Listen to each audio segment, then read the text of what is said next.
Season 53, War number 11. Today we've matched up against Sega. The bands are Ironheart, Lady Deathstrike, Spider-Man 2099, Ultron, and Luke Cage.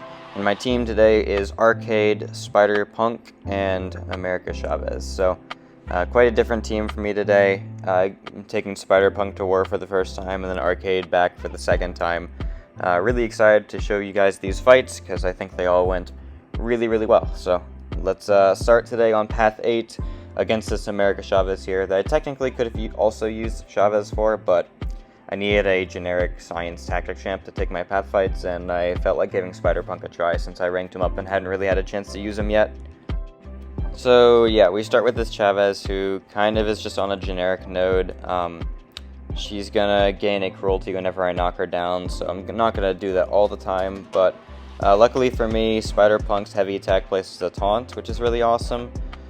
Because then she's obviously going to be more inclined to throw those special ones, which is going to prevent her from triggering a heavy when she's more preoccupied to drop the special ones. So she's going to be gaining some power from the SP1 because she does have that negative zone, but it's greatly hindered by the tactic heal block. So that's pretty cool. We place a bunch of ruptures there. I have only one of my physical vulnerabilities, but that's alright. And then keep countering her special ones to place more ruptures through Spider-Punk's Sig ability, and then this Chavez is just dead. And you see unfazed trigger there, does not even matter, because he's going to place in a stun whenever he evades. So there's an example of why I only play Mr. Negative with Photon, because I need that slow synergy, or else that unfazed stuff would just be happening to me the whole fight. Anyway, we move on to fight Maestro here on node 17, activating my Mystic boosts, and then going into this one. It's just a pretty generic Chavez versus Maestro fight. I just need to be aware of the fact that my parries can fail sometimes. And then I realized that the opponent is running recoils, which definitely makes this fight easier. But it's something I need to think about for the fights coming up. Just to know what I would be dealing with when it comes to who's going to have recoils and who doesn't.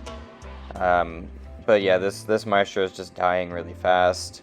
We're going to drop a special 2 here, it's unblockable, and then it kills him. So I'm going to take a screenshot of this guy's account to send to my battle group just to see if they need to rethink any of their playstyles, knowing that there's recoils on the defender.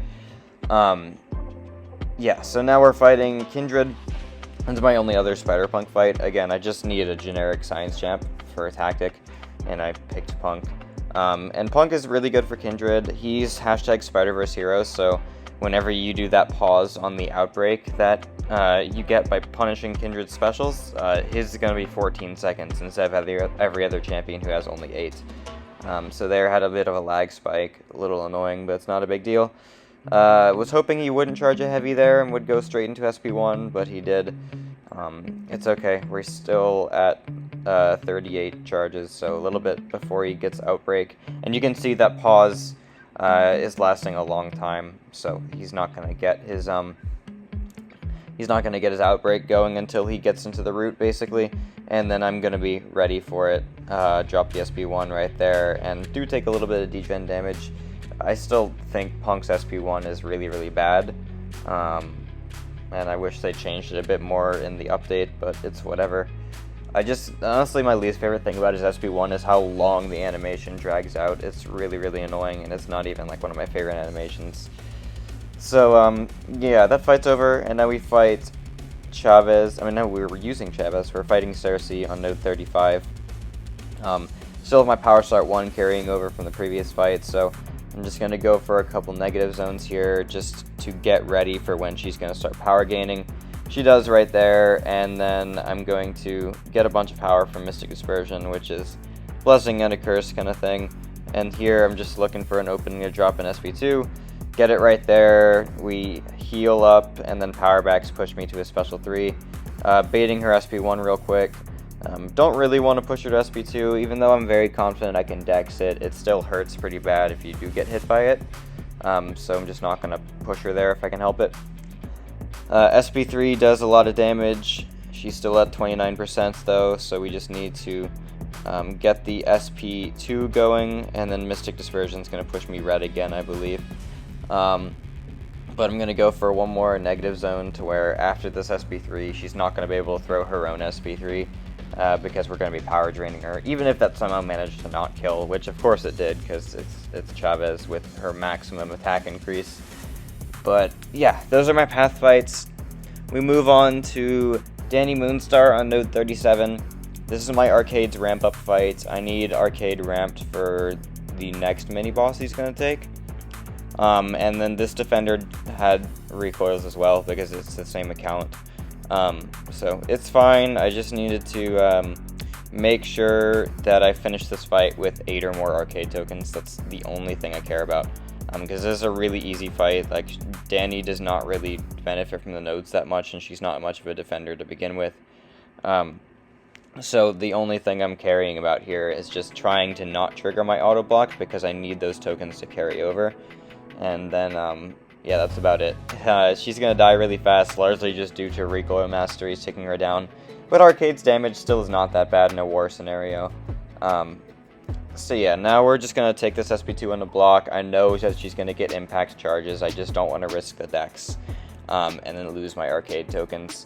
But she dies. I have the 10. I only needed 8, but I had 10. So we move on to the next fight, which is going to be Serpent on node 40.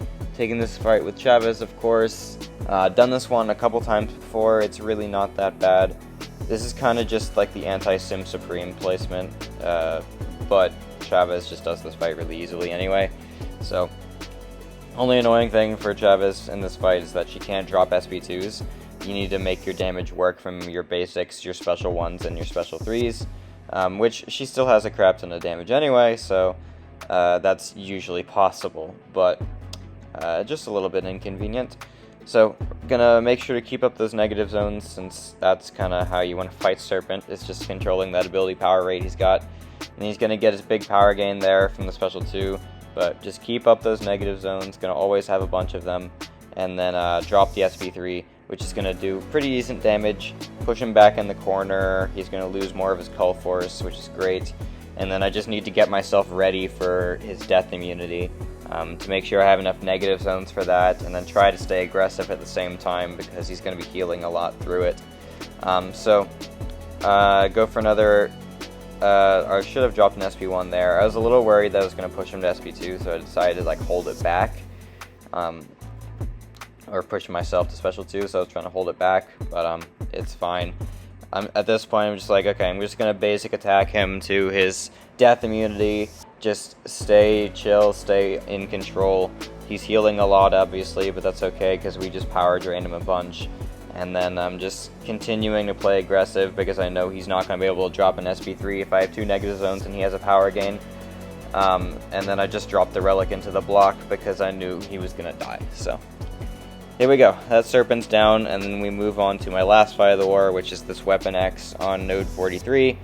I knew this fight was going to be mine with Arcade from basically the start of this war map because I noticed that Ultron was banned, and if I'm fighting a mutant on node 43 and Ultron is banned, it's likely going to be me with Arcade.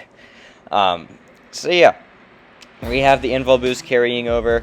We're both immune to Shock and Incinerate due to Arcade's pre-fights. And I just want to get my auto block ready as early as I can, just in case I mess up when he goes unblockable, because my duped Arcade's going to have that steadfast, and then we're going to be pretty big chillin' when he's in his rage mode.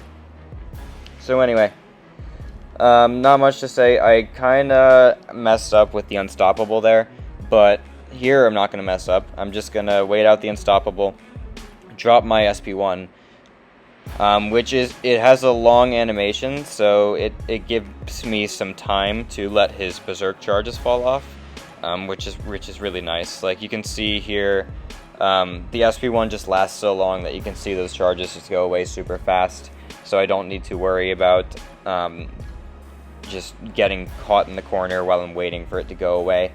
And yeah, we just kind of keep poisoning him down. I'm just playing this fight very slow to be safe. Just spamming my heavy attacks, trying to minimize the amount of hits I give him. And yeah, it's going very well. He's gonna die pretty soon. We're gonna get to the SP2, and then that's gonna place some of our bigger damaging debuffs, which granted I could have done earlier, but again I just wanted to play this fight really slowly. And yeah, he's gonna die right there. So there we go. 7 fights, 7 solos, and my record improves to 76-0, meaning I have one more war. One more war to go, 0 deaths in, and then I get my first deathless season. I've been trying to get this for 6 seasons now, and I think this might be the one. I haven't looked at the map yet for the War 12. I don't know what I'm taking, but I'm just praying that I can somehow get this deathless title, and let's just hope that it goes well.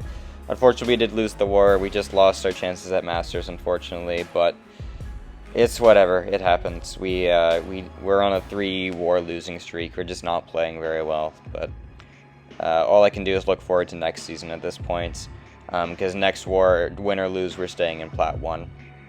It sucks, but it is what it is. So anyway, thank you guys so much for watching, and I'll see you all in the next one.